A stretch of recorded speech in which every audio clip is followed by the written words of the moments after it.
porque estamos con un invitado que es el vicepresidente metropolitano del Colegio de Profesores, Hugo Gerter. Así que vamos a conversar con él. Me vengo acá. Hugo, ¿cómo estás? Me vengo acá ya. Un gusto, Carla. Gracias por la invitación. No, gracias a ti por estar con nosotros, Hugo. Bueno, hartas cosas que queremos hablar, pero vamos a partir por lo que está pasando ahora, ¿cierto? Por el presente. ¿Qué está pasando con los profesores y este paro que ustedes quizás lo van a hacer, ¿cierto? Este paro nacional de profesores. ¿Cómo van las conversaciones? ¿Cómo se sienten hoy día con el nuevo ministro también? Bueno, primero que hoy día se está votando, los profesores están en ese proceso. Hoy día a la tarde se va a saber el resultado, si vamos a un paro indefinido o no. Pero hay visiones distintas con respecto a lo que está mandando hoy día el Directorio Nacional. Es decir, yo soy representante del Metropolitano y el Metropolitano tenemos algunas visiones distintas a lo que está indicando el Directorio Nacional. Y particularmente nosotros decimos de que la respuesta del ministro no nos satisface. ¿Cuál es exactamente la respuesta?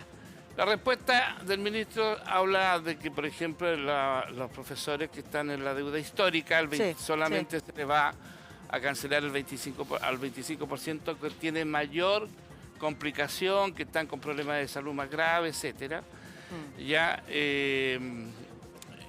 Pero eso es un buen número que podría llegar a ser más del 25%, podría ser el 30% o el 40%. Hay que pensar que los profesores que están en la deuda histórica son profesores mayores ya. Claro, y muchos de ellos ya no están, de hecho. Y muchos de ellos ya han muerto. Entonces, no sabemos en definitiva cómo el ministerio va a definir ese 25%.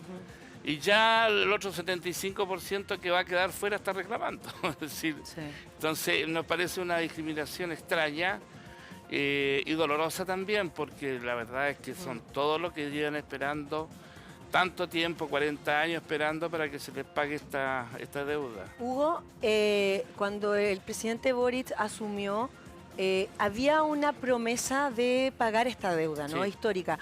Y ustedes en algún punto creyeron que eso iba a pasar, me imagino. Y de algún modo todos entendimos que eso era una promesa también de parte de su programa de gobierno. Por lo tanto, ¿cómo se sintieron ustedes al ver que eso finalmente no podía pasar? Bueno, la verdad las cosas que fue un balde de agua fría, que nos sentimos absolutamente frustrados frente a la respuesta. Esta la dio en la cuenta pública, ¿no es cierto? Ya se suponía que en diciembre de este año, del año 2022, él enviaba un proyecto al Parlamento donde se pagaba completamente la deuda histórica. Y a partir de ahí, entonces, todo estaba puesto en eso. La expectativa de todos nosotros era que al fin se va a dar respuesta a esto. Estábamos muy contentos, sobre todo las señoras que van justamente todos los jueves a la Plaza de la Constitución. No sé si ustedes la han visto, pero son sagradamente todos los jueves están ahí y bueno, llueva, haga frío, calor, 40 grados, y ahí están ellas. Entonces, justamente ellas estaban ahí cuando el presidente manifestó esto, y la verdad que la decepción fue terrible y la emocionalidad que se produjo ahí fue muy, muy triste, muy penosa. Me imagino. Bueno, a partir de ahí todo cambió, todo cambió. En realidad muchos de nosotros votamos por Boric. Es decir, los profesores en general yo diría que votamos por Boric. Nosotros le creíamos a Boric que él iba a dar respuesta a todo esto, y lamentablemente hay mucha decepción y frustración respecto a la respuesta y cómo se ha manejado posteriormente todo el conflicto de la educación en Chile. Y aparte que una de las banderas más importantes del gobierno que está hoy al poder, ¿cierto? Tenía que ver con la educación. Eran sus luchas. Claro. Eran eran sus banderas, por lo que ellos iban a cambiar las cosas. Entonces, me imagino que hay una frustración gigantesca y también un desencanto, obviamente.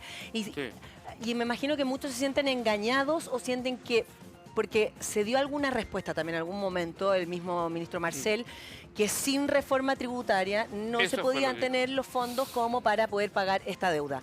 ¿Ustedes creen en eso? Nosotros creemos que aquí se requiere voluntad política. Aquí se requiere de que el Estado, más que los gobiernos hoy día, el Estado de Chile se haga cargo de la educación. La educación en Chile está en una situación bastante lamentable. Se ha dicho por 1000 veces de que el nivel de crisis es muy fuerte en la educación. Sí. El nivel de violencia en los colegios, el nivel de estrés de los profesores, el nivel de angustia, el nivel de licencia médica que existe hoy día en los establecimientos educacionales es muy alta. Es decir, hay un proceso de crisis permanente en la educación que le hemos pedido, hicimos un paro, acuérdate, el año 2019, enorme, de 50 y tantos días, enorme para que se respondieran, ¿no es cierto?, estas demandas que tienen que ver con el mejoramiento de las condiciones de la educación pública, ya, y no para mejoras de los profesores. No, para mejoras de los estudiantes. No pedimos aumentos de sueldo y ahora tampoco se pide aumento de sueldo. Sí. Sino que lo que estábamos pidiendo es el mejoramiento de la educación pública para poder desarrollar la labor como corresponde.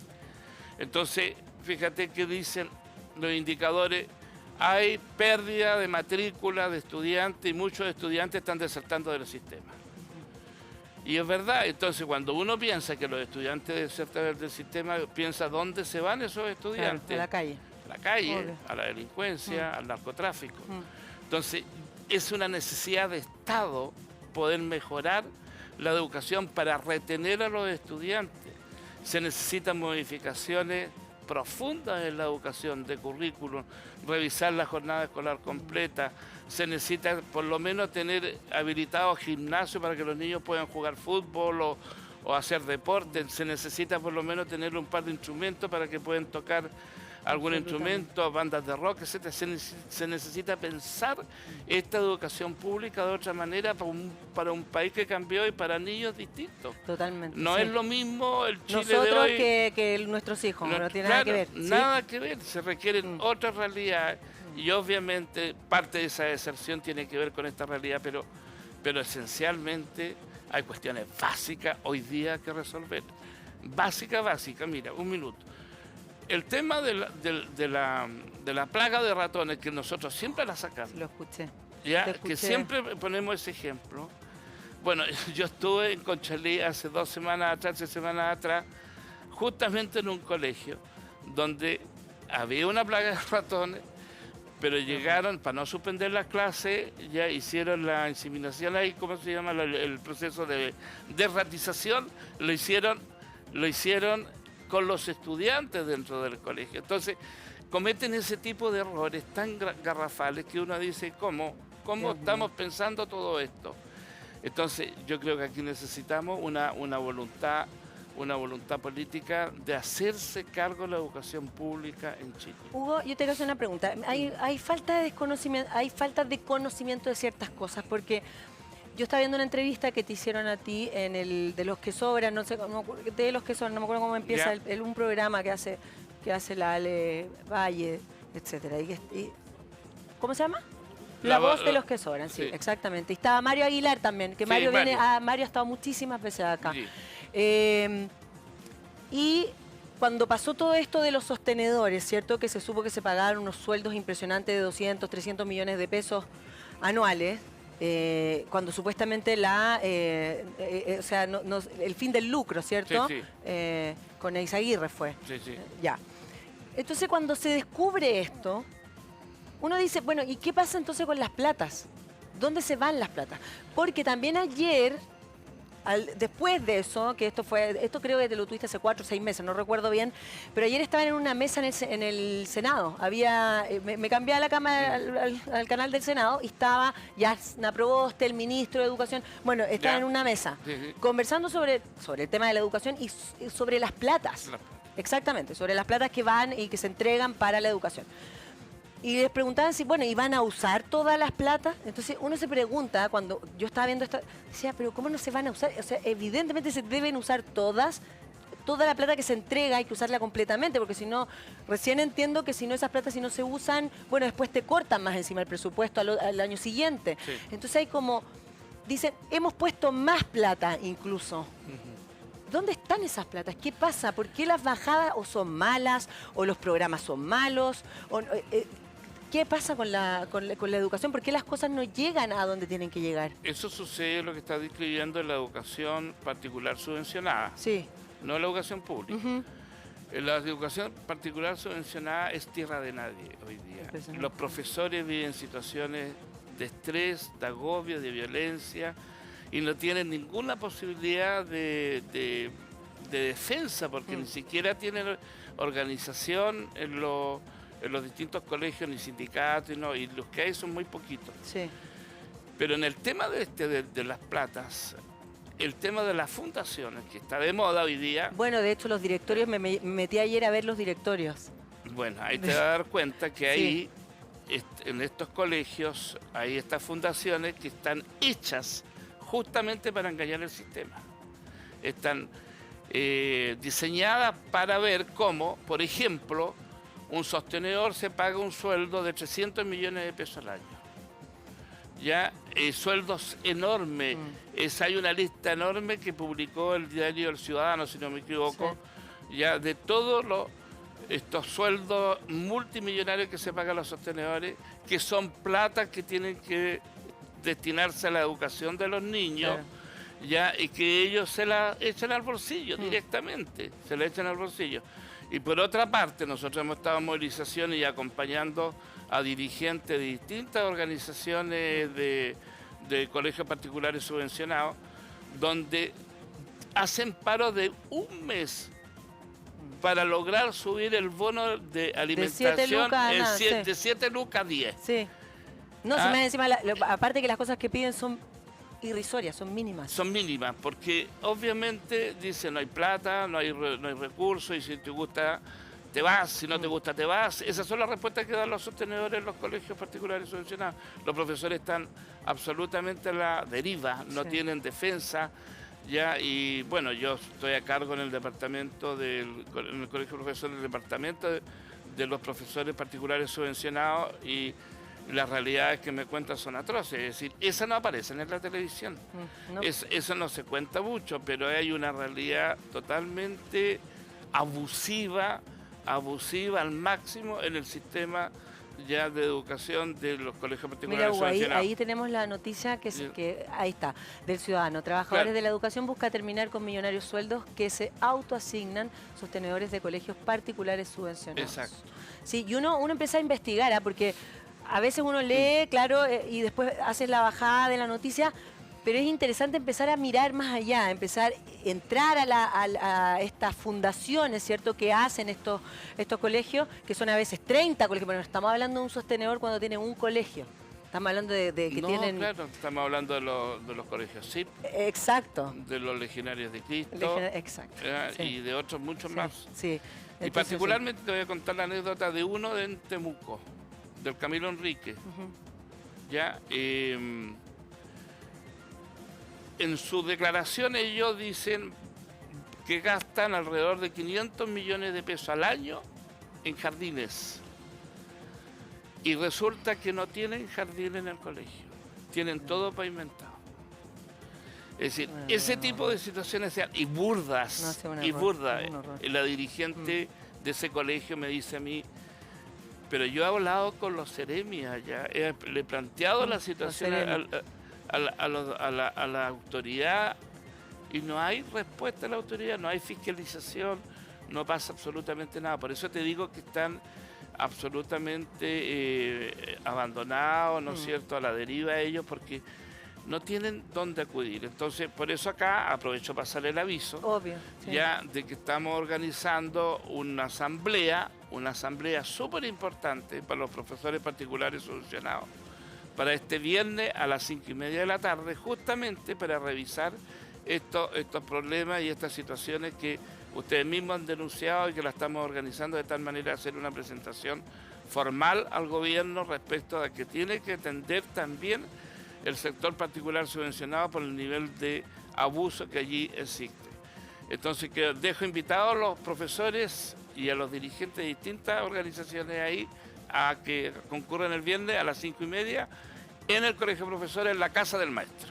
Eso. Fantástico, muy bien, Hugo. Disculpa. No, que por favor, si para eso estamos. Hugo, te quiero hacer una pregunta. Entonces, la presión ahora para poder lograr algo que es muy entendible, absolutamente, es hacer un paro.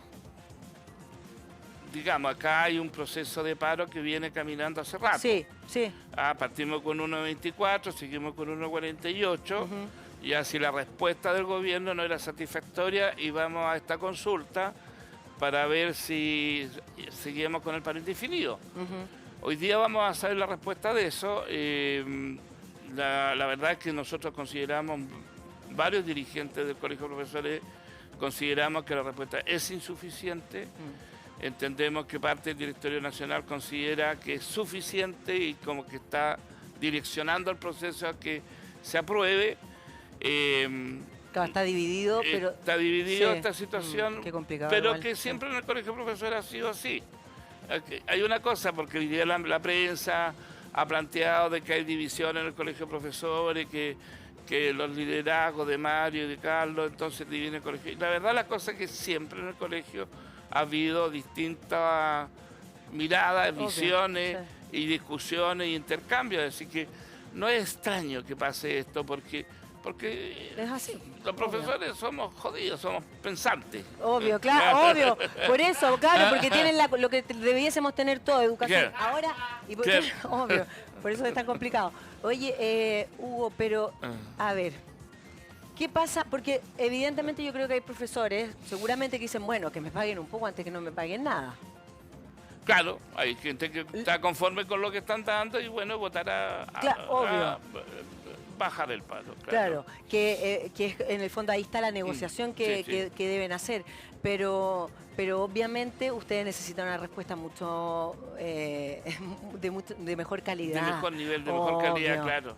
Obvio. Y las conversaciones, Hugo, ¿cómo han sido cuando ustedes van a conversar? ¿Quién habla con ustedes? ¿Cómo tienen esas mesas de conversación? Eso le corresponde al Directorio Nacional. ¿Ya? Son ellos los que conversan con el gobierno. Ya no ha habido problemas de conversaciones con el gobierno, es decir, el gobierno ha estado siempre abierto al diálogo, al intercambio, a sentarse, a generar mesas, ir produciendo, ¿no es cierto?, propuestas para mejorar la educación. En ese sentido, el gobierno ha sido un 7, es decir, no hemos tenido ninguna dificultad porque tenemos las experiencias anteriores, ya donde no querían conversar con nosotros. Acuérdate que en ese paro de los 50 días tuvimos 20 días en el paro para recién poder sentarnos a conversar con la ministra Cubillo. Acá no, acá ha sido completamente distinto, acá ha habido acercamiento tanto como el ministro anterior como en el actual.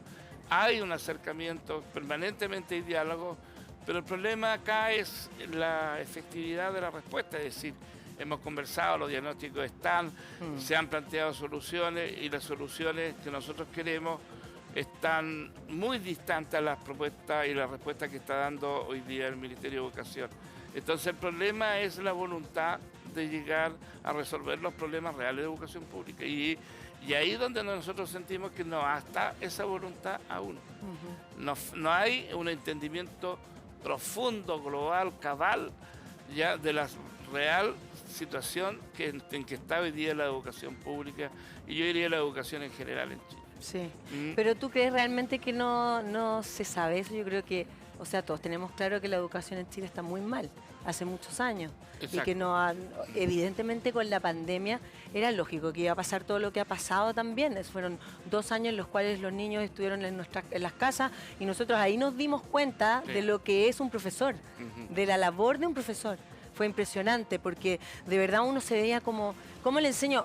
Claro, es distinto castellano, era el mismo lenguaje que matemáticas, por ejemplo. ¿Cómo yo le enseño la manera a mis hijos? Entonces se generó un retraso que era evidente en la lectura y los niños hoy día tienen una presión que no solamente la tienen desde el externo, sino que ellos también entienden que están atrasados porque Y al leer, y me dicen, ma, no puede ser que yo no sepa leer a esta, porque antes la mayor ya sabía leer desde mucho antes, y ellos sienten esa presión. Entonces también es complejo para ellos en su salud mental, el bullying que viven, el bullying cibernético. Entonces también la modernización de la educación. Eso también creo que es algo que hay que aplicarlo. Quizá ver las horas en las aulas, cómo mejorar esas cosas también. Claro, es decir, tienes que mejorar las condiciones al interior de los colegios para poder mejorar el proceso de enseñanza-aprendizaje. Es decir, ya no puedes tener 40 alumnos en una sala de clase ni 45, ya no los puedes tener. Tienes que tener 25, 30 máximo para poder atender, porque se requiere mucha atención personalizada hoy día. Las didácticas tienen que agilizarse, cambiar, modificarse, usar la tecnología. Ya la estrategia tiene que ser muy variada en la sala de clase, tienen que ser muy ágiles para que los niños no se aburran. Hay una cantidad de variables que tenemos, pero para eso necesitamos las condiciones. Necesitamos las condiciones, necesitamos, como te decía, que existan por lo menos los insumos para poder desarrollar todo este tipo de actividades. Y hoy día no están en la educación pública, hoy día estamos tratando de resolver el problema de calefacción. En ese nivel estamos. Entonces, para poder avanzar en este proceso, necesitamos que el Estado coloque como valor central de su gestión la educación, como lo han hecho los países aparte que la educación, es que la educación es lo fundamental. Con la educación van a haber mejores, la gente va a acceder también a mejores trabajos porque vas a tener educación. Entonces, es la base de todo, la educación. Yo no sé si se ve así, al parecer el gobierno que está hoy día, eso piensa, pero no se ha llevado a cabo en todo este tiempo. Claro, yo creo que uno de los argumentos que dice el gobierno es que hay un parlamento que nos lo favorece y entonces estamos supeditados a la reforma tributaria y esa reforma tributaria, bueno, difícilmente va a avanzar porque depende de la derecha en esencia de que se apruebe o no se apruebe esa reforma tributaria. Entonces, bueno, pero también yo creo que se puede llegar a un acuerdo nacional respecto a hasta cuándo vamos a estar con este tipo de soluciones que son soluciones más para los medios de comunicación, para la prensa, son de parche, no son de estructurales, que son las soluciones que se están requiriendo. El tipo de financiamiento de la educación, por ejemplo. No se puede seguir financiando la educación por asistencia. ¿Por qué vas a castigar a un colegio que está en el sur de Chile, ya donde cuando las condiciones son absolutamente distintas? Obvio, totalmente. Y entonces los niños siempre pueden llegar al colegio y por ese hecho le baja la cantidad, ¿no es cierto?, de recursos al colegio por la matrícula, por la asistencia. Entonces, no es injusto hacer eso. No puedes tú castigarlos por una cuestión climática o geográfica, ¿ya? Entonces eso tiene que modificarse, no puede mantenerse ese tipo de financiamiento en la educación. Bueno, hay tantas cosas que mejorar y cambiar. Ya el petitorio que está hoy día en discusión es un petitorio básico, simple, que tiene que ver con las cuestiones más inmediatistas que necesitamos resolver ya ahora. El tema de la COVID, el tema de la violencia, el tema de que hay profesores que llevan 5 años esperando su bono de retiro y todavía no se lo pagan. Es decir, hay profesores que incluso se han jubilado y si se han muerto esperando el bono de retiro también. Entonces, todo ese tipo de situaciones que vivimos en la educación y nosotros como dirigentes nos llegan a nosotros y tenemos que nosotros tratar de ver cómo resolver, explicarle a la gente por qué el gobierno no hace lo que tiene que hacer. Sí, Hugo, ¿cómo se sienten ustedes ahora con este cambio de ministro, con Nicolás Cataldo? Tenemos un temor, fíjate, con este cambio de ministro, porque nosotros hemos luchado tanto por tener autonomía de los partidos políticos y los gobiernos de turno. Ya nosotros no hemos digamos, en el caso cuando estaba Gajardo, y veíamos cómo el Colegio de Profesores estaba en manos de un partido político, particularmente el Partido Comunista en esa época, y que la dirección del Colegio de Profesores venía mandatada desde el partido y no desde los profesores. y no de su organización gremial, sino que desde un partido. Eso nosotros no lo queremos vivir nunca más en el Colegio de Profesores. Sí. Recuperamos el Colegio de Profesores para los profesores ya cuando asumimos la dirigencia el año 2017. Y ahora ya estamos viendo que está ocurriendo exactamente lo mismo. Hay una situación ya entre el Directorio Nacional, no todos, pero sí gran parte del Directorio Nacional con el ministro Cataldo. Las declaraciones de él han sido bastante claras en el sentido de que él dice va a hacer todo lo posible para evitar un paro indefinido. Entonces, sí, se nota que acá hay no tengo la certeza, pero da la sensación, y muchos profesores así lo ven, ya pareciera que hay un arreglo, un acuerdo. Como acomodando. Ya acomodando, sí, digamos, la situación para que el paro no siga. Yo tampoco quiero que el paro siga, pero acá hay una situación con el cómo se hizo la pregunta en la consulta de hoy. Se preguntó si usted está de acuerdo con la respuesta del ministro. Y al renglón seguido se dice, y por lo tanto, si respondo que no, entonces significa que estoy de acuerdo con el paro indefinido. Y la verdad que yo puedo estar en contra y no necesariamente irme a un paro indefinido.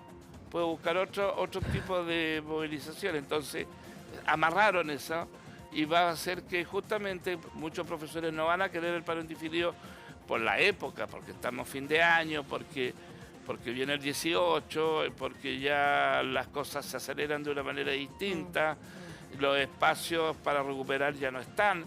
Entonces, muchos profesores no están de acuerdo con la respuesta del ministro, ya, pero tampoco creen que tienen el paro indefinido. No es ni lo uno ni lo no es como respuesta A o B, hay una C. Ahí nosotros le tenemos una crítica al Directorio Nacional que está induciendo un tipo de respuesta, que es aprobar justamente que no siga el paro. Entonces ahí donde tenemos las discusiones internas con el Directorio Nacional, pero bueno, es parte de la negociación y de lo que se tiene que dar. Ojalá resulte todo y la educación de verdad mejor. Es muy importante la lucha que están llevando ustedes. Sí. Hugo Gerter, le queremos agradecer por estar con nosotros. Gracias a ustedes cuando lo necesitan y me requieran. Muchas gracias, Hugo. Y cuando tú lo necesites también estamos acá. Bueno.